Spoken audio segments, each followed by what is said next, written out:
ॐ सदाशिवसमारम्भां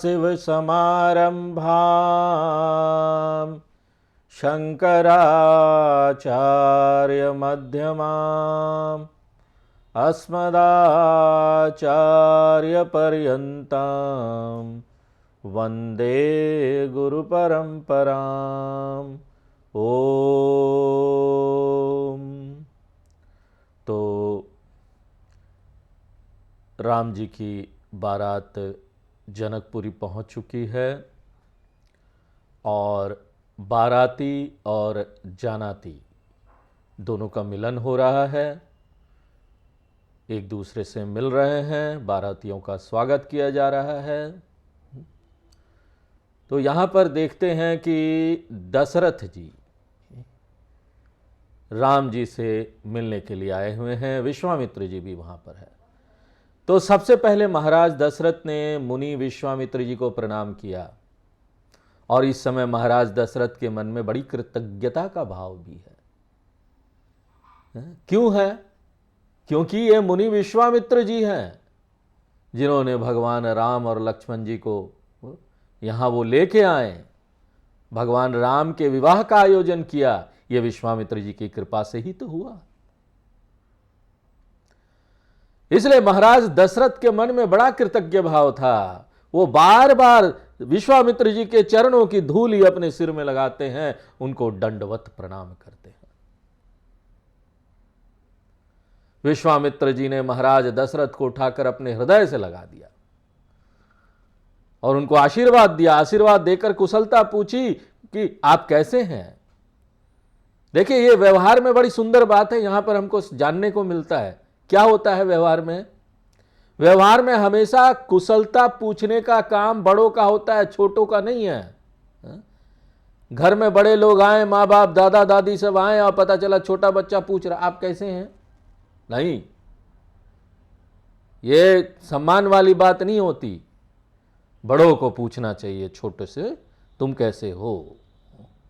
बच्चों से पूछना तुम कैसे हो, ठीक हो तो ठीक हो, अच्छा है, नहीं है, ये काम पूछना बड़ों का है।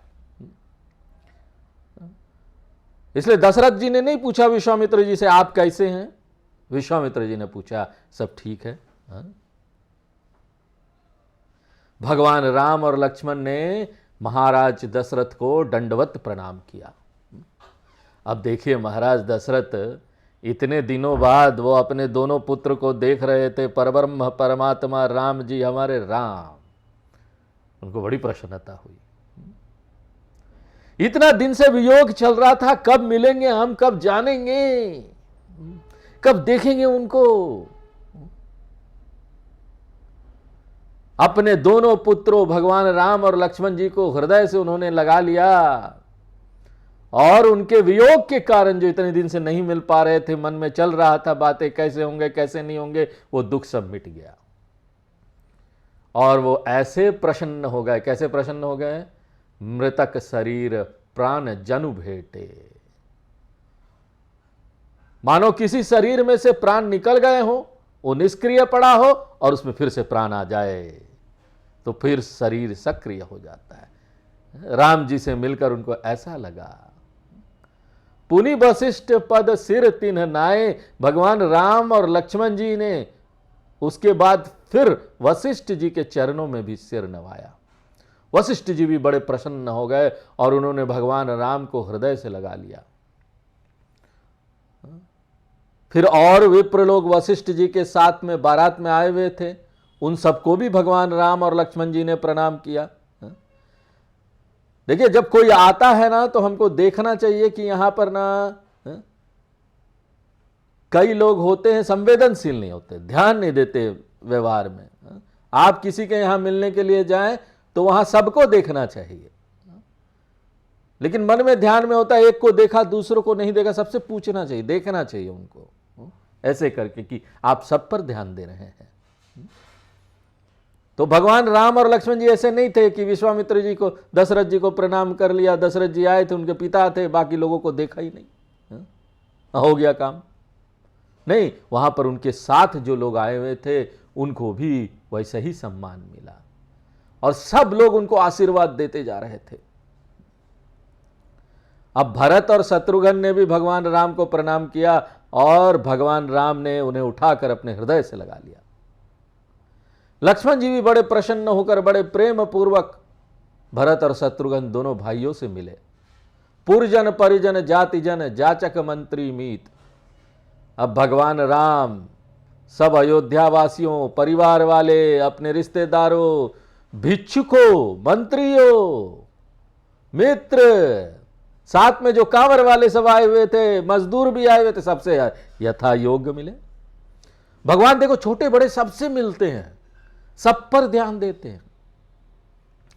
यह भारतीय समाजवाद है, आध्यात्मिक समाजवाद है, जिसका आधार परमात्मा है। यहां पर ना पार्टियां हैं, समाजवादी पार्टियां हो जाती है। समाजवाद के नाम पर लोग आगे बढ़ते हैं और बोलते हैं हमारा जो ध्येय है, उद्देश्य है, इस समाज में समाजवाद को स्थापित करना है, इसके लिए वो धर्म को छोड़ देते हैं। नहीं नहीं, यहां कोई धर्म को नहीं मानेंगे। अरे तो धर्म को नहीं मानेंगे तो अधर्म हो जाएगा। हम किस तरह से समाजवाद की स्थापना करेंगे? ये जो समाजवाद वाले लोग हैं, जो समाजवाद की स्थापना करना चाहते हैं इस समाज में, वो पश्चिम से समाजवाद का अपना वो परिभाषा लेकर आए हैं। बाहर के देशों से समाजवाद की परिभाषा आई है कि सब बराबर है, सबको बराबर बराबर सब कुछ बांटना चाहिए। अच्छी बात है, यहां पर मजदूर भी वही, मालिक भी वही, ठीक है। लेकिन जो लोग इसकी बात करते हैं वो खुद तो बड़े बड़े बंगलों में अच्छी अच्छी पढ़ाई कर ली, यूनिवर्सिटी में चले गए, विश्वविद्यालय में चले गए, लेकिन यहां पर सब गरीब के गरीब लोग वैसे ही रह गए। उनका राज्य था तब भी ऐसे ही था। जब वो राज्य में आए बोलते हम समाजवाद की स्थापना कर रहे हैं, सब बराबर है, कोई धर्म नहीं है यहां। बिना धर्म के क्या समाजवाद? यहां लोग सुखी भी नहीं रहेंगे। जब राम जी थे, राम राज्य था, यहां पर अयोध्या, जनकपुरी, कोई भी कहीं भी गरीब नहीं था। किसी भी गली के कोने कूचे में भी कोई व्यक्ति ना भूखा नहीं था। किसी भी जंगल के किसी कोने में कोई जानवर ना प्यासा नहीं था, भूखा नहीं था, सबको मिलता था। इसलिए तो सबका इतना प्रेम उभर के आ रहा है। राम जी का विवाह हो रहा है जैसे उनके घर में अपना किसी का विवाह हो रहा है। अरे गली कूचे में सब लोग ऐसे प्रसन्न हो कि मेरा किसी का विवाह हो रहा है, तो मतलब सोचिए कितना प्रेम भाव है उनका। इसको बोलते हैं समाजवाद, राम राज्य वाला समाजवाद, जहां सब सुखी है, सबके ऊपर ध्यान दिया जाता है। यह नहीं कि यहां पर मंत्री बन गए, यहां पर चीफ मिनिस्टर बन गए, उसके बाद अपना घर बने जा रहे हैं, जितने भी अपने परिवार के लोग हैं, अपने समाज के लोग हैं, सबको नौकरी दे दी, सबको अच्छे अच्छे जगह पर बिठा दिया, और बाकी जो लोग हैं वो जाए भाड़ में। उनके ऊपर कोई ध्यान ही नहीं है। उनको मिला नहीं मिला, उनकी गरीबी दूर हुई नहीं हुई। भ्रष्टाचार करते जा रहे हैं, अपने लोगों को घर भरते जा रहे हैं, छीनो झपटो, चोरी करो। इसलिए तो यहां पर नौकरियों की समस्या भी आ गई है। जिसके पास है बहुत है, और जिसके पास नहीं है कुछ नहीं है। जिसके पास है बहुत है, वो ये भी नहीं सोचता कि मेरे घर के बगल में अगर कोई मेरा ही अपना मजदूर भूखा है तो मैं उसके लिए कुछ करूं, कुछ नहीं। ये राम राज्य नहीं है, ये कोई समाजवाद नहीं है। बिना राम जी के क्या समाजवाद, बिना धर्म के क्या समाजवाद? जब तक धर्म नहीं आएगा, राम का नाम नहीं आएगा, हमको ऐसा ज्ञान नहीं मिलेगा, एक जो व्यक्ति है वो नहीं बदलेगा, तब तक इस संसार से गरीबी, भूखमरी और यहां पर नौकरियों की समस्या हमेशा बनी रहेगी। चिल्लाते रहेंगे नौकरी नहीं है, नौकरी नहीं है, ठीक है नहीं है, कितना भी करोड़ रुपया खर्च कर दो, ये समस्या तो सुलझने वाली नहीं है। परम विनीत भगवान राम प्रभु है, सबके स्वामी हैं, लेकिन कितनी विनम्रता के साथ सबके ऊपर कृपा करते हैं। सब अपने हैं, बड़े प्रेम पूर्वक मिलते हैं। यहां पर शास्त्र की यह शिक्षा है कि अपने से बड़े बराबर वाले और अपने से छोटे के प्रति भी व्यवहार में विनम्रता होनी चाहिए। ये नहीं कि छोटों को टीजिंग कर दी, कुछ कुछ बातें बोल दी और उनको परेशान करते। छोटे बच्चे को कई लोग परेशान करते हैं, उल्टा सीधा बात बोल देंगे, नहीं हाँ वो तो हमारी बात समझता नहीं, छोटा बच्चा है। वो संस्कार ले रहा है आपका, अगर आप उसके साथ उसका वैसा व्यवहार कर रहे हैं तो। बच्चों के साथ भी हमको ना एकदम बहुत सोच समझ के व्यवहार करना चाहिए कि कैसा वो सीख रहा है हमसे। भगवान के इस व्यवहार का हमें अनुकरण करना चाहिए। सारी बारात ने भगवान राम के दर्शन किए तो सबको प्रसन्नता प्राप्त हुई। प्रीति की रीति ने जाति बखानी। चाहे समाज में अपने से बड़े स्तर के हो या अपने से छोटे स्तर के हो, सबके साथ विनम्रता का प्रेम व्यवहार होता है, तभी जाकर सब आनंदित रहते हैं। भेदभाव प्रेम में नहीं होना चाहिए। प्रेम जो मन का प्रेम होता है ना, उसमें कोई भेदभाव नहीं होना चाहिए। दूसरों की प्रसन्नता से जो प्रसन्नता प्राप्त होगी ना, वही श्रेष्ठ प्रसन्नता है। हमको दूसरे जब अच्छे होते हैं ना, दूसरे जब हंसते हैं ना, उसको देखकर हमको प्रसन्न होना चाहिए। जलन नहीं होना चाहिए, क्यों हंस रहा है, क्या बात है, कल तो दुखी था, आज क्यों खुश हो गया। हम यहां देखते हैं कि भगवान राम के विवाह में सारा समाज प्रसन्न है। आप दूसरों का ध्यान रखोगे तो वो तो आपका ध्यान रखेंगे ही रखेंगे, इसमें कोई अपेक्षा करने वाली भी बात नहीं है।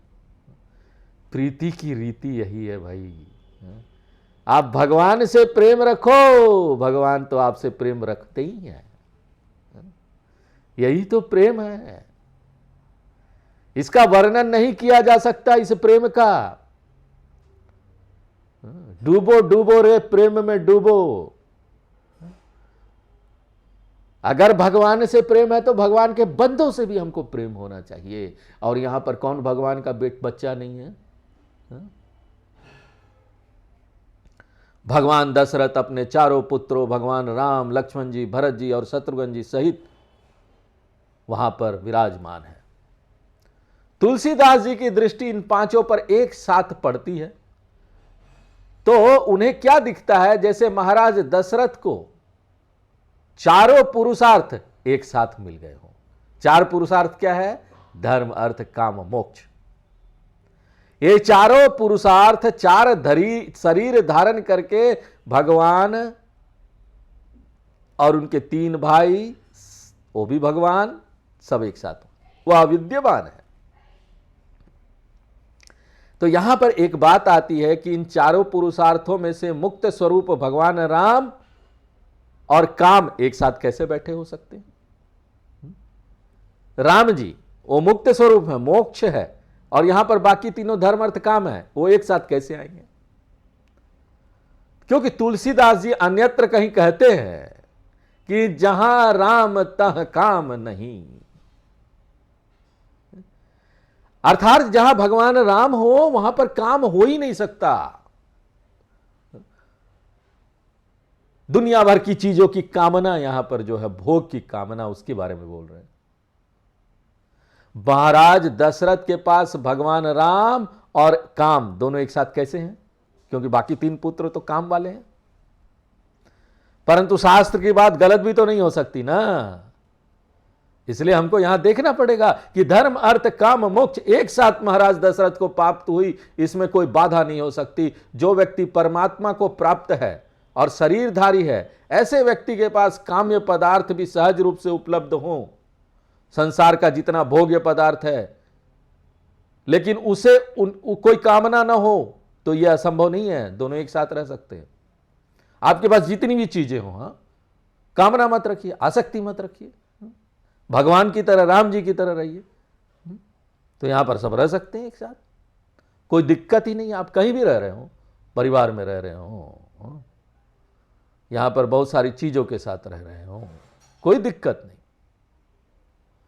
जहां पर यह कहते हैं कि काम और मोक्ष एक साथ नहीं हो सकते, वहां काम का अर्थ भौतिक विषयों की कामना से होता है, काम्य पदार्थों से नहीं, भौतिक विषयों की कामना। पदार्थ कोई दिक्कत नहीं करती, विषयों की जो कामना है ना, शब्द, स्पर्श, रूप, रस, गंध, वो दिक्कत करती है। तो भौतिक विषयों की कामना और परमात्मा की प्राप्ति, ये दोनों एक साथ नहीं हो सकते। अंधकार और प्रकाश के समान ये दोनों एक दूसरे के विपरीत है। जहां परमात्मा आएंगे वहां भौतिक विषयों की कामना चली जाती है। चारों भाइयों में से कौन क्या है, इसके संबंध में एक विचार यह है, क्योंकि तुलसीदास जी ने धन से प्रारंभ किया, तो धन चूंकि सबसे प्रारंभिक और छोटा है, इसलिए चारों में सबसे छोटे भाई शत्रुघ्न हैं, वही धन है। और धन के बाद तुलसीदास जी धर्म का नाम लेते हैं, वे भरत जी है। सहज रूप से उपलब्ध काम्य पदार्थ जिसके प्रति आसक्ति न हो, उसके प्रति लक्ष्मण जी है। और मुक्ति स्वरूप कौन है? भगवान राम जी है। इस प्रकार ये चारों भाई चार पुरुषार्थ के रूप में हैं। महाराज दशरथ के साथ में इन चारों पुत्रों को देखा तो नगर के स्त्री पुरुष सब प्रसन्न हो गए, वाह वाह, प्रसन्न हो गए। देखिए, इस प्रसंग में शास्त्र महाराज दशरथ और उनके चारों पुत्रों के माध्यम से मुख्य रूप से व्यक्ति के धर्म और पुण्य के फल को बताने जा रहे हैं। सुमन बरीसी सुर हनहि निशाना। आकाश में देवता लोग भी बहुत प्रसन्न हैं और खूब धमाधम बाजे बज रहे हैं। स्वर्ग की अप्सराएं, स्वर्ग की नटी नृत्य करने वाली गा गा कर नाच रही है। जानाती लोग जिन्होंने अगवानी की थी, जैसे कि सतानंद जी, विप्रगण और जनक जी के मंत्री लोग तथा प्रशंसा गाने वाले मागध, सूत, विदूषक, वंदीजन आदि सभी लोगों ने बारातियों सहित महाराज दशरथ का सम्मान किया। उनके लिए सुख सुविधा की पूर्ण व्यवस्था करके इन लोगों ने उनसे जाने की आज्ञा मांगी। अब हमको जाने की आज्ञा दीजिए। प्रथम बारात लगन ते आई। बारात लगन की तिथि से पहले ही पहुंच गई है, इसलिए नगर में सब लोग खूब आनंदित है, ब्रह्मानंद में मगन है। परमात्मा का यहां उत्सव हो रहा है। जिसके नगर में सगुण ब्रह्म स्वयं अपनी चारों चौकड़ी सहित आकर वास कर रहा हो, वहां ब्रह्मानंद नहीं होगा तो कहां होगा। बढ़हु दिवस निसी बीधि सन कहीं। सब लोग ब्रह्मा जी से प्रार्थना कर रहे हैं कि ये सुख के दिन और रात और ज्यादा लंबे हो जाए। सुख का दिन लंबा चाहते हैं ना लोग, परंतु होता यह है कि दुख के दिन लंबे हो जाते हैं और सुख के दिन जल्दी बीत जाते हैं। इसका कारण क्या है? देखो, आप देखते हैं ना, जब दुख के दिन आते हैं ना तो व्यक्ति को बड़ा लंबा, थोड़ा भी दिन होता है ना, बड़ा लंबा सा लगता है, अरे कब जाएगा ये। लेकिन सुख आता है ना तो ऐसा लगता है अरे इतना जल्दी चला गया, पता नहीं चलता समय का। इससे क्या पता चलता है कि काल की उत्पत्ति मन बुद्धि से हुई है। आपका मन और बुद्धि कैसा है, काल उसके अनुसार बदल जाता है, समय बदल जाता है। इसलिए काल भी मनोदशा के अनुसार सिकुड़ता और फैलता रहता है। राम सिय शोभावधि सुकृत अवधि दो राज। नगर भर के स्त्री पुरुषों के समूह आपस में मिलते हैं तो यही चर्चा कर रहे हैं कि भगवान और राम की, सीता जी की सुंदरता की अंतिम सीमा क्या है। मानो इससे ज्यादा सुंदर कोई हो ही नहीं सकता ना। और दोनों राजा लोग, एक तरफ जनक जी और दूसरी तरफ महाराज दशरथ है, ये दोनों धर्म के पालन करने वाले सुकृत की सीमा है। जिसके यहां भगवान सगुण रूप होकर स्वयं आ जाएं, परमेश्वरी सीता जी जिनके यहां आकर साक्षात अवतार ले, ये तो पुण्यों की पराकाष्ठा है। बहुत पुण्य हो तो ऐसा होता है। व्यक्ति को पुण्यों के बल से इस जीवन में सुख प्राप्त होता है और मरने के बाद स्वर्ग भी मिलता है। लेकिन पुण्यों की पराकाष्ठा तो तब है जब परमात्मा की प्राप्ति होती है। जो लोग खाली पुण्य प्राप्त करके रुक जाते हैं, आगे नहीं बढ़ना, परमात्मा की प्राप्ति नहीं करना, वो लोग बहुत कुछ खो देते हैं इस संसार में। जनक सुकृत मूर्ति बेदेही। जनकपुरवासी सब आपस में ऐसे बोलते हैं कि जनक जी के बहुत पुण्य हुए और उन सब पुण्यों ने मूर्तिमान रूप धारण कर लिया तो वे सीता जी बनकर जनक जी के घर प्रकट हो गए। तो शास्त्रों के अनुसार व्यक्ति के कर्म संचित होते रहते हैं और कालांतर में अपना समय पाकर मूर्तिमान रूप धारण करते हैं। यदि पाप किए होंगे तो वह भी समय पाकर भयंकर रूप धारण कर कर व्यक्ति के सामने आते हैं, और पुण्य किए होंगे तो वे भी मूर्तिमान होकर सामने आते हैं। पाप और पुण्य, इसी से तो सुख दुख आता है। सुख दुख किसी के कारण नहीं आता। अगर किसी ने हमको दुख दिया ना इस संसार में, अरे वो बड़ा खराब था, उसने हमको बड़े परेशान किया, बहुत मेरे जीवन में उसने दुख दिया, ये दुख आपके ही पाप पुण्य के कारण है। ये पाप था जो उसके माध्यम से हमारे पास आया, उसका फल। इसलिए इस संसार में हमको किसी को दोष देना ही नहीं चाहिए। जिस व्यक्ति ने हमको दुख दिया वो तो सिर्फ निमित्त था, वो भगवान का निमित्त था आप तक ये दुख, आपका फल जो पाप का फल था उसको पहुंचाने के लिए। यदि पुण्य के फल स्वरूप व्यक्ति भौतिक सुख, कीर्ति और स्वर्ग भी ना भोगे तो उसके पुण्य क्या होंगे? संचित होते रहेंगे। अगर आप बोले हमको नहीं चाहिए ये सब चीजें, और खूब आप यहां पर पुण्य का काम करें, भगवान की पूजा करें, समाज सेवा करें, अच्छे कर्म करें, खूब पुण्य कमाइए। यहां पर लोगों को जीवन में दुख आता है ना, देखिए एक सिंपल मैथमेटिक्स है। वो ज्योतिष के पास जाते हैं कि हमारे साथ ऐसा क्यों हो रहा है, जरा देखिए तो हमारा ये जन्म पत्री है, जरा देखिए इसमें क्या समाधान क्या है, क्या करना पड़ेगा हमको। साफ बात है, तो सिंपल मैथमेटिक्स है। अगर कोई दुख आ रहा है, कोई परेशानी आ रही तो कोई पाप का फल है, आपने पुण्य को ज्यादा बढ़ा दीजिए, अच्छे अच्छे काम कीजिए। इसलिए ज्योतिष लोग भी वही बताते हैं, भगवान के इस मंदिर में जाइए, हर एक बुधवार को ये चढ़ाइए, हर एक बृहस्पतिवार को भगवान को ये चढ़ाइए, इतना रुपए दान कीजिए, ये पूजा कर लीजिए, ये सब आपको पुण्य देगा और आपके पाप के फल कट जाएंगे। लेकिन अगर हमको ये सारी चीजें ना चाहिए, हम ज्योतिष के पास नहीं जा रहे, अरे जाने दो जो हो रहा है, हमको तो भगवान चाहिए, ऐसा जो हम अपने पुण्य के फल का उपयोग इस तरह से करेंगे ना, हम बोलेंगे हमारे जो भी पुण्य इकट्ठा हुए ना उससे बस भगवान मिल जाए हमको, तो ऐसे होने से ना व्यक्ति में वैराग्य आएगा और सत्वगुणी बुद्धि होकर उसमें ज्ञान विज्ञान आएगा, और वही पुण्य फल उसे बल देता रहेगा आध्यात्मिक मार्ग में आगे बढ़ने के लिए, और अंततोगत्वा उसको परमात्मा की प्राप्ति करा देगा। शास्त्रों के इसी सिद्धांत की बात जनकपुरवासी कर रहे हैं। वो लोग कहते हैं दशरथ सुकृत राम धरई देही। महाराज दशरथ ने जितने पुण्य कार्य किए हैं तो उनके घर पर ब्रह्म परमात्मा ही भगवान श्री राम रूप में शरीर धारण करके आ गए। इन दोनों ने शंकर जी की आराधना जैसे की है ऐसे दूसरे किसी ने नहीं की, और हमारे भोले बाबा जो है ना वो तुरंत फल दे देते हैं। जो बड़ी भक्ति करेगा ना उनको, हमको ये चाहिए, भगवान आप ही चाहिए, और फल दे देते हैं। अब भोले भाले से हैं, तो शंकर जी की आराधना करने का फल जैसा उनको प्राप्त हुआ ना, ऐसा भी और किसी को प्राप्त नहीं होगा। यहां देखिए शंकर जी की आराधना का तात्पर्य भी समझ लेना चाहिए।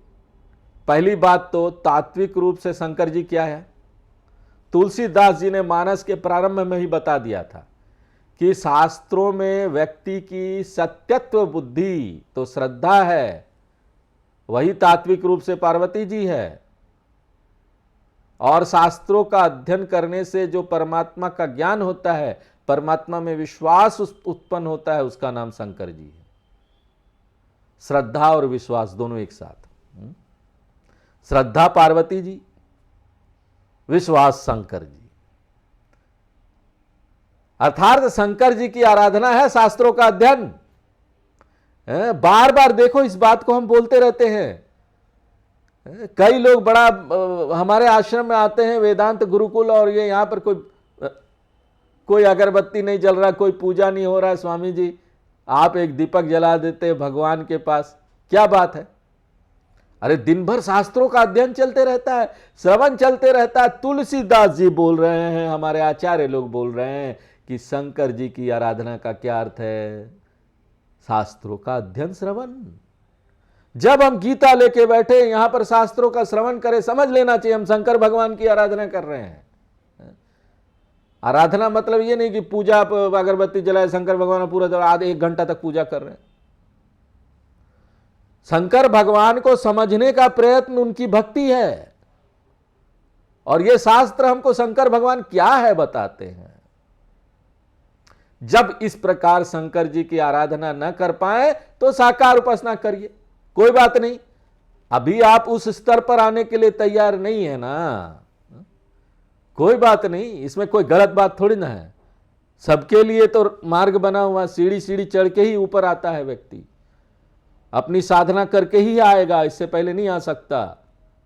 अभी इतना मन परिपक्व नहीं हुआ है कि हम शास्त्रों का अध्ययन कर पाए, श्रवण कर पाए। चलो भगवान की मूर्ति रख लो, जल चढ़ाओ, रोज बहुत कुछ करो, उनसे बड़ा प्रेम करो, दिन भर उनका नाम जप करते रहो। इसलिए कहते हैं कि इन दोनों के समान पुण्य करने वाला जग में कोई नहीं, दशरथ और राजा जनक। क्योंकि पुण्य के बल से अधिक क्या हो सकता है? परमात्मा की प्राप्ति तो हो सकती है, उससे अधिक तो कुछ प्राप्त हो ही नहीं सकता। जब परमात्मा की प्राप्ति हुई तभी जाकर हमको इस संसार में सब कुछ की प्राप्ति हो जाती है। जिसको परमात्मा प्राप्त हो गया, जो परब्रह्म हो गया, उसके लिए और संसार में कुछ प्राप्त करने जैसा नहीं रह जाता। परमात्मा भगवान राम प्राप्त हो गए, जनक जी को भी सीता जी परमात्मा की शक्ति प्राप्त है। इसलिए जनकपुरी वासी कहते हैं कि इन दोनों राजाओं के समान जग में न कोई हुआ, न आगे कभी कोई होने वाला है। माने तीनों कालों में इनसे बढ़कर पुण्य करने वाला कोई नहीं, यह सिद्ध बात है। हम सब सकल सुकृत के राशि। इसके बाद जनकपुर वासी आपस में बातचीत करते हुए कहते हैं कि हम लोग बड़े पुण्यात्मा हैं कि जनकपुर में हमारा जन्म हुआ है, क्योंकि भगवान श्री राम जी और सीता जी का विवाह तो यहीं पर होना है। हमने भगवान राम और सीता जी दोनों की सुंदर छवि देखी है, इसलिए हमारे जैसा पुण्यात्मा भी भला और कौन होगा। कहीं परस्पर कोकिल बहिनी, बड़ी मधुर बातें बोलने वाली स्त्रियां आपस में कहती है कि सुंदर नेत्रों वाली सखी। भगवान के दर्शन जिस नेत्र ने पा लिए वे नेत्र ही सुंदर है।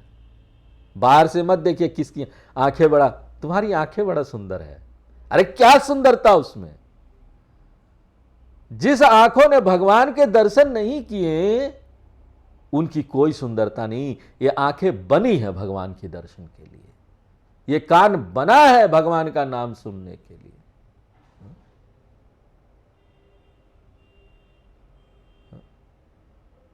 विधाता ने यह सब बड़ी अच्छी बात यहां पर बना दी है कि इनका विवाह यहां हो रहा है, और ये दोनों भाई कभी ना कभी तो यहां आया ही करेंगे, और हमारे नेत्र भी इन्हें बार बार देखकर प्रसन्न हुआ करेंगे। कहीं कहीं कथावाचक लोग इस प्रकार बताते हैं कि ये जनकपुर की स्त्रियां भगवान राम को देखकर उन्हें पति रूप में पाने की कामना करने लगी। भगवान राम ना उनके मन की बात जान गए और उन्होंने मन में ही उनको आशीर्वाद दे दिया कि तुम्हारी इच्छा पूरी होगी। लेकिन इस लीला में नहीं, राम अवतार में नहीं, कब होगी? कृष्ण अवतार में होगी। आगे जाकर कृष्ण अवतार में ये जो गोपियां लोग हैं, ये इस समय की जनकपुर वासी स्त्रियां ही बनी। ये स्त्रियां कहती है कि जनक जी प्रेमवश सीता जी को बार बार जनकपुर बुलाया करेंगे, और बाद में सीता जी को लिवा ले जाने के लिए ये करोड़ों कामदेव की सुंदरता को भी मात देने वाले सौंदर्य निधान दोनों भाई यहां आया करेंगे। इस प्रकार ये स्त्रियां बहुत प्रसन्न हैं कि हमें भगवान के दर्शन हमेशा प्राप्त होते रहेंगे। जनकपुर की स्त्रियां कहती है कि जब भगवान राम सीता जी को लेने यहां आएंगे तो कुछ दिन यहां ठहरेंगे भी, और जब उनका हम लोग पहुनाई करेंगे, आतिथ्य करेंगे, अनेक प्रकार से होगा, नित्य नए प्रकार के भोजन बनेंगे, नित्य नए कार्यक्रम होंगे। इस प्रकार से कई दिनों तक उत्साह चलेगा।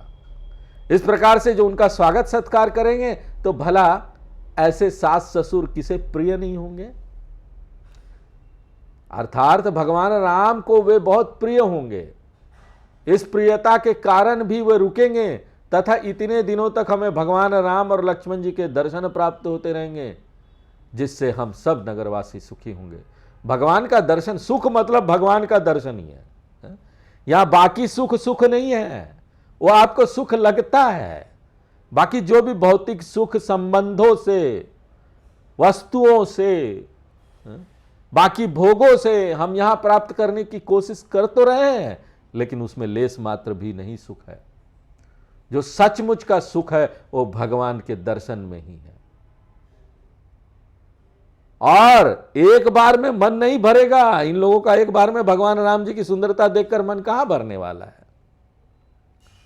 तो जिनको भी भगवान के दर्शन की लालसा है, वे बहुत दिनों तक उनको निहारते निहारते रहे, तब जाकर वो पूरी होगी।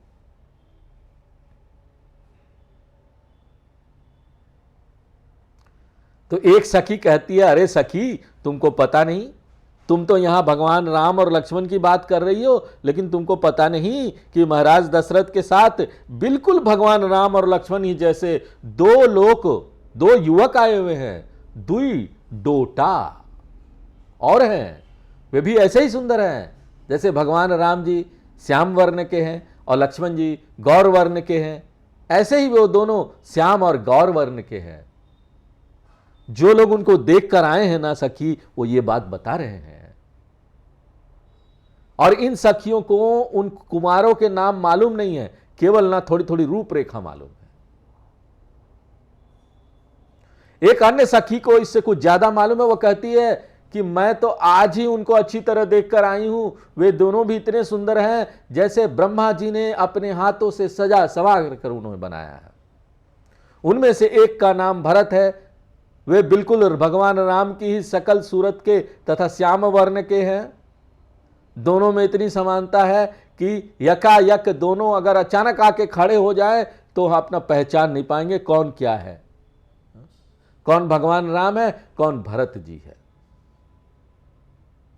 भरत जी के साथ जो दूसरे हैं उनका नाम शत्रुघ्न है, और शत्रुघ्न बिल्कुल लक्ष्मण जी जैसे लगते हैं, वैसे ही गौर वर्ण के हैं और वैसे ही सुंदर स्वरूप है उसका। गोस्वामी जी भगवान की सुंदरता का वर्णन करके बताना चाहते हैं कि ये कोई लौकिक सुंदरता नहीं है। पंचभूतों से बने शरीर में आखिर कितनी सुंदरता हो सकती है। भगवान राम परमात्मा है और परमात्मा चैतन्य घन है। यह सारा जो सुंदरता दिखाई दे रहा है वो इसलिए है क्योंकि चेतनता की अभिव्यक्ति यहां परमात्मा के अनुसार हो रही है। उस शुद्ध निर्मल चमचमाती हुई चेतनता ने घनीभूत होकर शरीर धारण कर लिया है, इसलिए उनमें अत्यधिक सुंदरता है, अलौकिक सुंदरता है। और इस सुंदरता में तीन विशेषताएं हैं। भगवान का स्वरूप चेतन घन होने के कारण उनका शरीर मणियों के समान प्रकाशमान है। भगवान का शरीर पुष्प के समान कोमल है, दूसरा। और तीसरा, भगवान का शरीर कमल के पुष्प के समान सुगंधित है और उसमें भौतिकता कहीं भी नहीं है। इसलिए कहते हैं नख से सिर तक हर अंग उनका इतना सुंदर और मन को भाने वाला है कि मुख से इसका वर्णन करे तो कैसे करे, क्योंकि तीनों लोकों में इनकी बराबरी की सुंदरता का कोई नहीं जिससे ना तुलना किया जा सके। यानी परमात्मा जगत से परे है, अतीत है। बुद्धि कितना भी प्रयास करे, परमात्मा की सुंदरता हमारी बुद्धि में आ ही नहीं सकती। इसलिए तो वैज्ञानिक लोग खोज रहे हैं, यहां ढूंढते जा रहे हैं, नई नई चीज मिलती जा रही है, लेकिन उनको कभी संतुष्टि नहीं हो रही। हर दिन कोई नया चीज ढूंढते हैं, पुराना चीज को बोलते तो था ही नहीं। यह बुद्धि में, परमात्मा चीज ऐसी है, बुद्धि में नहीं आ सकती। और यहां पर सखिया आपस में ये बात कर रही है, लेकिन तुलसीदास जी कहते हैं कि यही सम्मति मेरा भी है, मैं भी यही मानता हूं। यहां उपमा नहीं है, कोई तुलना नहीं किया जा सकता। उपमा न को कह दास तुलसी, कतहु कभी को विद कहे। भगवान के दास तुलसीदास जी का भी यही कहना है कि बड़े बड़े विद्वान लोग, कवि लोगों का, सबका भी यही कहना है कि परमात्मा भगवान राम, लक्ष्मण जी, भरत, शत्रुघ्न सब परमात्मा के स्वरूप हैं। उनके समान सुंदर भला कौन हो सकता है। पूरी दुनिया में, पूरे तीनों लोकों में उसकी कोई तुलना नहीं की जा सकती, कोई तुलना करने वाला है ही नहीं। और फिर वे बल, विनय, विद्या, शील से संपन्न है। लौकिकता में देखिए क्या होता है, लौकिकता में ना सर्व संपन्नता नहीं होती। क्या होता है, आप किसी को देखोगे ना, कभी कोई बहुत शक्तिशाली है तो उसमें विनय नहीं होगा, विनम्रता नहीं होगी, बड़ा शक्तिशाली, घमंड होगा अपने शक्ति का। परंतु भगवान में ये सारे गुण भी है, सुंदरता के साथ साथ ये सब विद्यमान है, इसलिए इनके समान यही है और दुनिया में कोई दूसरा हो ही नहीं सकता। अद्वय, दूसरा कोई नहीं, अद्वय है, अद्वैत है।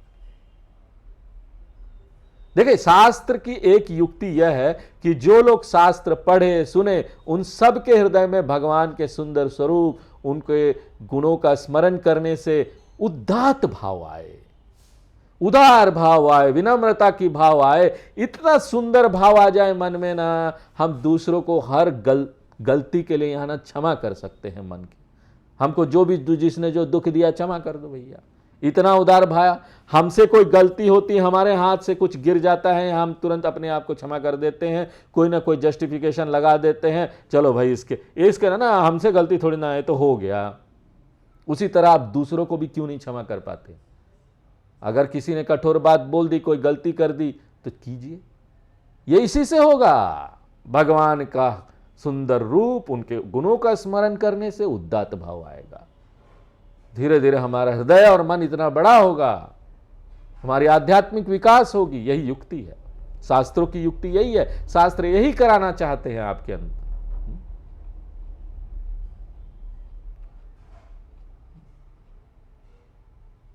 तो जनकपुर की स्त्रियां अपना आंचल फैलाकर विधाता से प्रार्थना कर रही है, हे विधाता, चारों भाइयों का विवाह यहीं पर हो जाए, हमको मंगल गीत गाने का अवसर मिलेगा, हम बहुत प्रसन्न होंगे। तुलसीदास जी ये दिखाते हैं कि आगे जो भी घटना जैसी होती है, वैसी भावना किसी के मन में आती है, उत्पन्न हो जाती है। यहां देखो, एक बहुत बड़ी गलत धारणा है लोगों के बीच में, ऐसी सिद्धियां आ जाती है, वो बोलते हैं देखो हम आगे जो देखते हैं, वो हम जो देखते हैं वो सही हो जाता है, हम जो देखेंगे ऐसा होने वाला है आपके साथ तो हो जाएगा। ऐसा नहीं होता। जो पहले से वो घटना होने वाली है, वैसी भावना आपके मन में आने लगती है कि ऐसा होने वाला है। आपके देखने से किसी का कर्म थोड़ी ना बदल जाएगा। आप बोल देंगे तुम्हारे साथ ये हो जाए, उसका कर्म बदल जाएगा। उसने अपने कर्म किए हैं, वो कर्म मिलने वाला आगे उसको 6 महीना बाद, साल भर बाद। किसी को ऐसी सिद्धियां प्राप्त होती, वो देख लेता है स्पष्ट रूप से, या थोड़ा सा अस्पष्ट रूप से, एक थोड़ा सा कहीं से संकेत मिल जाता है उसको, देखो भाई तुम्हारे साथ ये होने वाला है। इसका अर्थ नहीं हुआ कि उसके मुंह से जो निकला वो हो गया, वो पहले से वो घटना तय थी, होने वाली है। हमारे मन में ऐसी भावना आने लगेगी।